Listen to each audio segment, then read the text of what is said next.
Clutch brake हमें कैसे use करना चाहिए। ये क्लच ब्रेक है, आप देख रहे होंगे ये क्लच ब्रेक है। इसको हमें कैसे यूज करना है, आप सबसे पहले ध्यान देंगे A B C. A B C, A for accelerator, B for brake, C for clutch. हमें ये पैडल, तीन पैडल हमें दो पैर से कैसे यूज करना है। सबसे पहले तो हमारा पॉइंट है कि हमें तीन पैडल और दो पॉइंट पैर से हमें कैसे यूज करना है। दोस्तों जब भी कभी हमें यूज करना होता है तो आप देख रहे होंगे ए बी सी। मैं फिर से आपको बताऊंगा, A for accelerator, B for brake, C for clutch. दोस्तों मैं आपको भी ये भी बताऊंगा कि हमें पैर को कैसे रखना चाहिए। दोस्तों जब भी कभी हमें कार को चलाना होगा, सबसे पहले तो हमें मिरर को एडजस्ट कर लेना है। दोनों साइड के मिरर को एडजस्ट कर लेंगे।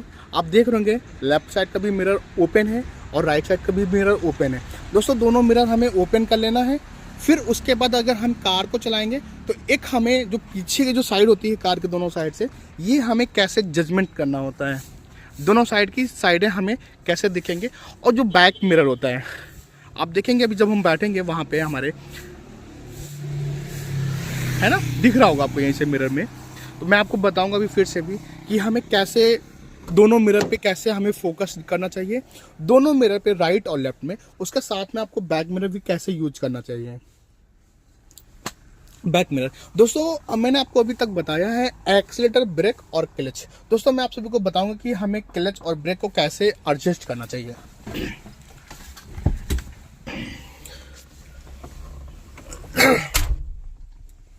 दोस्तों ये आपका क्लच और ब्रेक एक्सीलरेटर है। देखिए मैं आप सभी को बताऊंगा अभी, एक सेकंड। ये आपके पैडल हो गए, A for accelerator, B for brake. जैसे कि मैंने लेफ्ट वाला पैर रख लिया क्लच पे, राइट वाला पैर मैंने रख लिया ब्रेक पे। ठीक है, राइट वाला पैर मैंने रख लिया ब्रेक पे। दोनों पैर हमारे स्ट्रेट हैं। सबसे पहले अगर आपको सीखना है पैर की पोजीशन तो हमें ऐसे सीखना चाहिए। दोनों पैर हमारे सही सीधे होने चाहिए क्लच और ब्रेक पे। एक्सीलरेटर के सामने कोई पैर नहीं होगा। और फिर जो हमारा जो राइट वाला पैर है उसी को उठा करके हम लोग फिंगर से उठा के और आपको एक्सीलरेटर पे ले जाना है। अगर आपको सबसे मैन सीखना है तो आपको ये सीखना है, brake accelerator, A for accelerator, B for brake और सी फॉर क्लच। क्लच दबा करके हम लोग गियर को चेंज करेंगे। हमारी हील नहीं उठनी चाहिए। बहुत लोगों की क्या होती है, जब वो कार को ड्राइव करते हैं, कार को चलाते हैं या जब सीखते हैं तो पैर को हील उठा लेते हैं। तो हमें हील नहीं उठानी, हमें हील जो है वो फ्लोर पे ही रखना होता है। ये बहुत लोग क्या करते हैं, जब कभी कार को चलाते हैं वो ऐसे पैर रखते हैं एक्सीलरेटर पे, फिर पैर उठा के लेके आएंगे, फिर एक्सीलरेटर पे, एक्सीलरेटर से पैर उठा के लेके आएंगे ब्रेक पे, फिर से ब्रेक से पैर उठा के वो एक्सीलरेटर पे रखेंगे, फिर से वो पैर उठा के ब्रेक पे रख लेंगे। तो ये सबसे गलत पॉइंट होता है। आप इसको तो बिल्कुल ना करें। जैसे मैं अभी आपको बता रहा हूँ ये पॉइंट सही है, ऐसे पैर आपको रखने होते हैं। और यहीं से अगर जब भी कभी हमें स्पीड बढ़ाना होता है या फिर हमें एक्सीलरेटर का यूज करना होता है तो हमें पैर को उठा करके, मतलब कि उंगलियां उठाना है और आपको राइट साइड स्लाइड कर देना है। दोस्तों ऐसे में आप समझ सकते हो, ऐसे में जैसे कि अभी आपको मैंने बताया, ऐसे में आप समझ सकते हो कि जब भी कभी हम कार चलाएंगे तो हमें जो नजरें होंगी वो सामने रखना होगा, दोनों साइड के मिरर में रखना होगा, राइट लेफ्ट में वो नजरें हमें सामने और मिरर में रखना है। तो दोस्तों हम नीचे तो देख नहीं सकते हैं, तो हमें जब भी कभी यूज करना होगा तो जैसे मैंने अभी आपको बताया ना, राइट वाला पैर स्ट्रेट पैर होगा ब्रेक पे और राइट साइड में स्लाइड टर्न करके हमें एक्सीलरेटर पे पैर रखना है, ताकि हम समझ सकें कि अगर हमारा सीधा पैर है तो ब्रेक पे है, अगर राइट साइड में स्लाइड है तो वो पैर हमारा एक्सीलरेटर पे है। ऐसे हम समझ भी सकते हैं। और जो लेफ्ट वाला पैर होता है वो फिक्स रहता है क्लच पे। अब क्लच का यूज कब होता है, क्लच को यूज करते वक्त जैसे कि हमें जब भी कभी गियर कोई लगाना होगा या जब भी कभी हमें कहीं कार को खड़ी करना होगा, क्लच का जो यूज होता है वो एक इंजन जो हमारा होता है उसको फ्री करना होता है। जब भी कभी हम लोग क्लच को दबा देंगे तो हमारा जो इंजन होगा वो फ्री हो जाएगा। क्लच को दबाने से जो इंजन से जो पावर हमारा चलता है वो पावर चलना बंद हो जाएगा। हालांकि अगर आपकी कार में रनिंग है तो वो रनिंग करती रहेगी, बट हमारा जो क्लच दबा करके होता है, जो इंजन का जो पावर होता है उसको बंद कर देता है, वो नहीं बढ़ेगा। दोस्तों मैं आपको फिर से एक बार बताऊंगा कि हमें पैर को कैसे यूज करना चाहिए। आप सब इस पे नजरें डालना है और काफी ज्यादा फोकस करना है कि हमें पैर को कैसे यूज करना है। दोस्तों अगर आप लोगों ने अभी तक मेरे यूट्यूब चैनल को सब्सक्राइब नहीं किया तो प्लीज आप सब मेरे यूट्यूब चैनल को सब्सक्राइब करना ना भूलें। हर एक दिन एक ऐसी नई वीडियो आपको मिलती जाएंगी, इससे आप एक अच्छी ड्राइविंग कर सकते हैं। दोस्तों मैं आप सभी को फिर से बताऊंगा, ये तीनों पैडल हो गए, मेरे 2 पैर है। मैंने लेफ्ट वाला रख लिया सबसे पहले क्लच पे, राइट वाला रख लिया मैंने ब्रेक पे। दोनों पैर हमारे स्ट्रेट अभी आप देख रहे होंगे, ठीक है। फिर मैंने राइट वाला पैर उठा करके मैं क्लच पे गया, क्लच मैंने दबाया, एक्सीलेटर मैंने ब्रेक से पैर उठा करके मैंने रखा एक्सीलेटर पे और फिर से ब्रेक पे के पैर।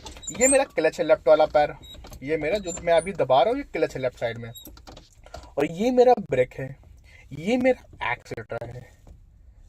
आप सामने देख के ड्राइव कर रहे हो, आपने पैर अगर सीधा रखा तो ब्रेक पे है, अगर आपने राइट साइड स्लाइड कर लिया तो एक्सीलेटर पे, ऐसे आप समझ सकते हो।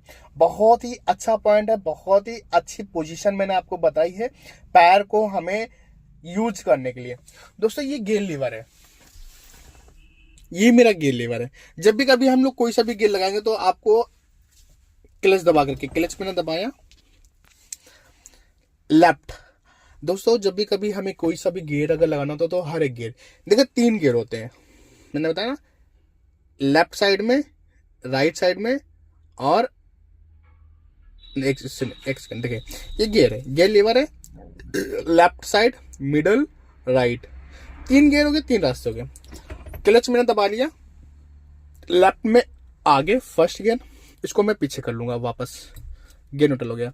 सीधा स्ट्रेट आगे करते हैं, 3rd गियर हो गया, मैंने फिर से वापस उसको न्यूट्रल पे कर दिया। राइट में अगर आप आगे करते हो तो 5th गियर हो गया। सेम ऐसे ही पीछे के 3 गियर होते हैं, लेफ्ट, मिडल, राइट। लेफ्ट में पीछे 2nd गियर, मैंने वापस उसको न्यूट्रल कर लिया। सीधा पीछे 4th गियर हो गया, मैंने इसको वापस न्यूट्रल कर लिया। राइट में पीछे रिवर्स गियर हो गया। मिडल में जब भी कभी अगर आप कोई सा भी गियर लगाते हो तो ये गियर हमेशा जब भी कभी लगेगा तो न्यूट्रल होकर के ही लगेगा। बगैर न्यूट्रल पे गियर आपका डायरेक्ट कोई गियर नहीं लग सकता है, वो न्यूट्रल होकर के ही जाएगा गियर, तभी आपका गियर लगेगा। तो दोस्तों अभी मैंने आपको बताया जब भी कभी हमें क्लच दबा करके गियर को लगाएंगे तो एक बार क्लच दबा करके हम लोग एक बार जब भी कभी जैसे कि कार को हम चलाना स्टार्ट करते हैं तो उस समय एक बार हम लोग माइंड में रिपीट भी कर लेते हैं कि हमें कैसे गियर लगाना है, कैसे हमें गियर को यूज करना है और कैसे हमें वहां पे उस स्पीड को मेंटेन करना है। फर्स्ट गियर में कितनी स्पीड रखना है, 2nd गियर में कितनी स्पीड रखना है। अगर आपने ड्राइविंग सीखी है, अगर आपने 1st और 2nd गियर चलाना सीख लिया है तो आप कोई से भी गियर कोई से भी गियर पे कार आप चला सकते हो। अगर सबसे जो बेसिक पॉइंट्स होता है कार को चलाने वक्त तो वो हमारा होता है 1st और 2nd गियर। अगर आपने 1st और 2nd गियर चला लिया तो आप कोई से भी गियर पे कार को चला सकते हो। बेसिक जो चलाना होता है 1st और 2nd गियर में हमें क्या सीखना होता है, कार कैसे खड़ी करना है, कार हमें कैसे टर्न करना है, गियर हमें कैसे चेंज करना है, स्टीयरिंग हमें कैसे कंट्रोल करना है, स्पीड हमें कैसे कंट्रोल करना है। अगर आपने 1st और 2nd गियर चलाना सीख लिया तो आपको 3rd 4th गियर तो अपने आप ही आ जाएगा। तो सबसे पहले होता है कि 1st और 2nd गियर हमें कैसे चलाना होता है। दोस्तों मैंने आपको अभी बताया है एक्सीलेटर, ब्रेक, क्लच और गियर लीवर हमें गियर को कैसे लगाना चाहिए। दोस्तों दोनों साइड के मिरर हमें एडजस्ट होने चाहिए। आप देख रहे होंगे आधी कार का हिस्सा दिख रहा है और आधे पीछे का हिस्सा दिख रहा है इस मिरर में। इस मिरर में भी सेम वैसे ही है। हमें मिरर कैसे एडजस्ट करना है ताकि हमें सही तरीके से दिखेगा। इस मिरर में देखेंगे जो पीछे की जो डिग्गी है उसके ग्लास से आपको पूरा पीछे का दिख रहा होगा, देख रहे हैं ना, पूरा पीछे का दिख रहा होगा। एक साइकिल से भैया जी आ रहे हैं,